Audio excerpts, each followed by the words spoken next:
बोलिए श्री आनंद कंद भगवान परम पिता परमात्मा ईश्वर गुरु महाराज पूज्यवर उपस्थित नामंदनीय सन्त साधु और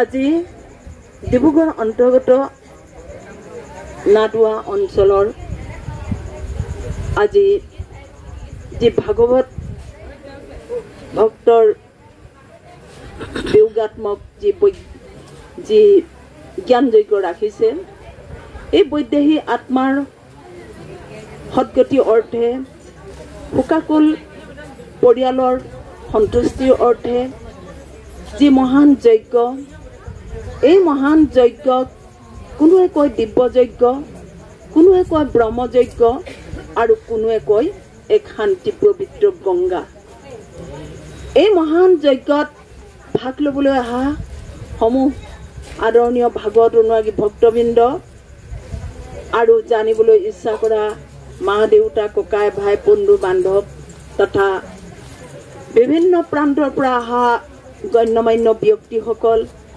কণ কণ মইনা মইনিকা আদি কৰি মানৱ উত্থান সেৱা সমিতিৰ বিভিন্ন স্তৰৰ গৰিষ্ঠ কাৰ্যকৰ্তাসকল চাওক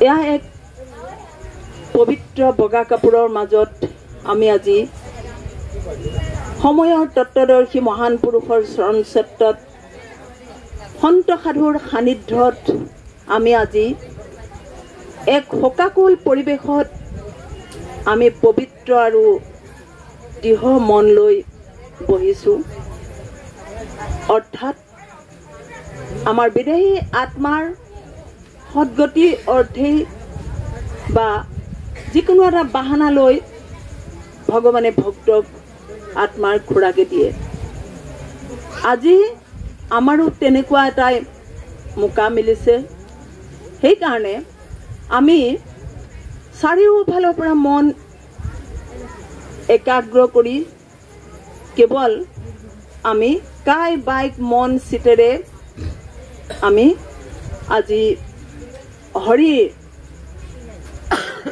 ভজন গুণাঙ্কিতন শুনি ভক্তি ভাৱেৰে আমাৰ আত্মাৰ কল্যাণৰ অৰ্থে খোৰাকি যোগাম চাওক আমি এই এক বিটা পেটৰ কাৰণে এই ক্ষণভংগুৰ শৰীৰটোৰ কাৰণে আমি অনেক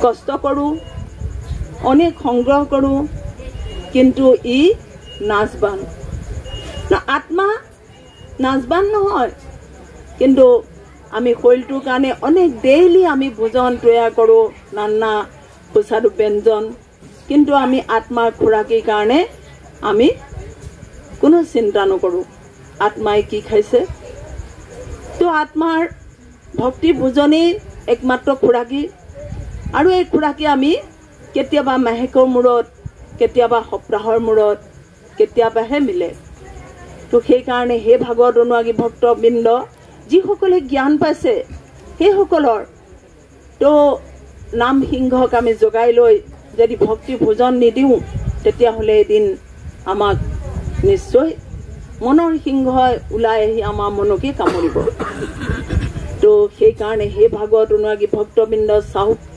ভগৱানৰ বাগিচাত ভগৱানেই ফুল ৰোপণ কৰে আৰু বাৰে বৰণীয়া ফুল ফুলায় আৰু ইচ্ছা সাপেক্ষে তেওঁ যেতিয়া সময় হ'ব তেওঁ নিজৰ বাগিচাৰ ফুল নিজেই তুৰি লৈ যায় নিজেই ছিঙি লৈ যায় তাত আমি দুখ কৰিলেও নহ'ব এয়াই হ'ল মানৱ জীৱন কৈছে আহিছে মানুহ গৈছে মানুহ মানুহ মায়াপী জীৱ মানুহ পুত্ৰ অন্ত নাইকিয়া বুলিলে মৰত কিয় তো এই মৰতত চাওক এইখন ধৰণী কেতিয়াবা মৰত বুলি কয় তো মানুহ আহি আছে গৈ আছে আহি আছে গৈ আছে এখন নদী সোঁতৰ গোটে আহি আছে গৈ আছে তো আমিও এদিন যাবগৈ লাগিব আমি এতিয়া ভক্তি আমি ভজন শুনি আছিলোঁ সুন্দৰকৈ আমাৰ জীৱনৰ বিষয়ে চেতাৱলী আমি ভজন শুনি আছিলোঁ কিন্তু সেই ভাগ্যৱান ভক্তসকল আমি শুনিলে নহ'ব, আমি শুনি শুনি শূন্য হ'লে নহ'ব, আমি মনত গুণিব লাগিব, বিচাৰ কৰিব লাগিব। আজি আমি বগা কাপোৰৰ মাজত আমাৰ ৰামু ভক্তৰ বাবে আমি হাই হাই কৰিছোঁ। কিবা এটা বাহানা লৈ ভগৱানে আমাক ভক্তক যেনেকৈ খোৰাকি দিবলৈ হৰি গুণানুকীৰ্তন সন্ত সাধুৰ চৰণলৈ আমাক লৈ আনে, ঠিক ভগৱানেও এই পৃথিৱীৰ পৰা আমাৰ মানৱৰ জীৱনেই নহওক উৰণ বুৰণ গজন ভৱন চাৰিমুঠি জীৱকে হৰণ কৰি লৈ যায়। তো তাত আমি আজি দুখ কৰিও লাভ নাই। কিন্তু আমাৰ গুৰু মহাজীয়ে আজি ঘোৰ কলিযুগত আমাক যি নাম ৰূপী তত্ত্ব জ্ঞান দিলে, এই জ্ঞানে আমাক সঁচাই বহুত সাহস যোগালে। আমাৰ ভয়, লাজ, অপমান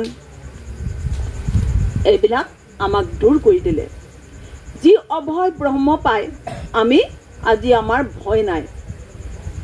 যদি আমি ভক্তি ভাৱেৰে গুৰু মহাজী একান্ত যি বাণী, এই বাণী আমি একাগ্ৰ মানে আমি গ্ৰহণ কৰি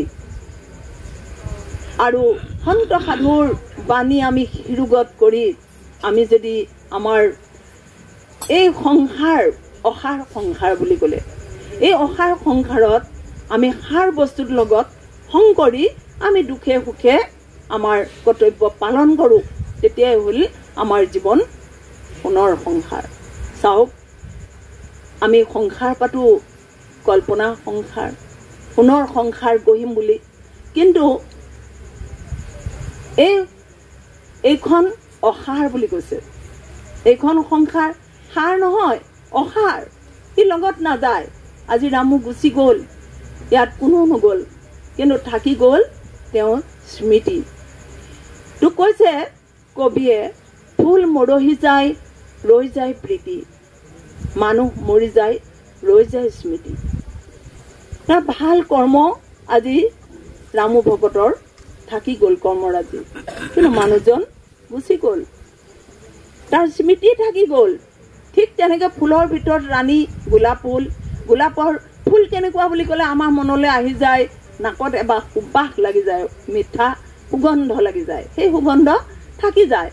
ঠিক সেইকাৰণে এই ক্ষণভংগুৰ মানুহৰ জীৱনত চালে একোৱেই নাই। তো আমি আহিছোঁ, আজি ৰাম ভকতক লৈ গ'ল, কিবা এটা বাহানা কৰি প্ৰভুৱে লৈ গ'ল, আমি ৰখাবলৈ যত্ন কৰিলেও নহ'ব। তো সঁচাই বেয়া লাগিল। তেওঁ কমৰাজী, তেওঁ ভক্তি, তেওঁ শ্ৰদ্ধা কাৰণে আজি ক'ৰ পৰা আহিল, তিনিচুকীয়া গলিয়ে গুহাই ক'ৰবাত যদি আছিল কাৰ্যকৰ্তাসকলে আজি দুখ মনে আহি মৃত্যুৰ সময়ত এপলক হ'লেও এটা ফুল দিবলৈ আহি গ'ল। কিন্তু ভাল কৰ্মৰ কাৰণে আহিল। কিন্তু যদি আমি তেখেতৰ আজি ভক্তি শ্ৰদ্ধা নাথাকিলেহেঁতেন নিশ্চয় কোনো আমি নাহিলোহেঁতেন।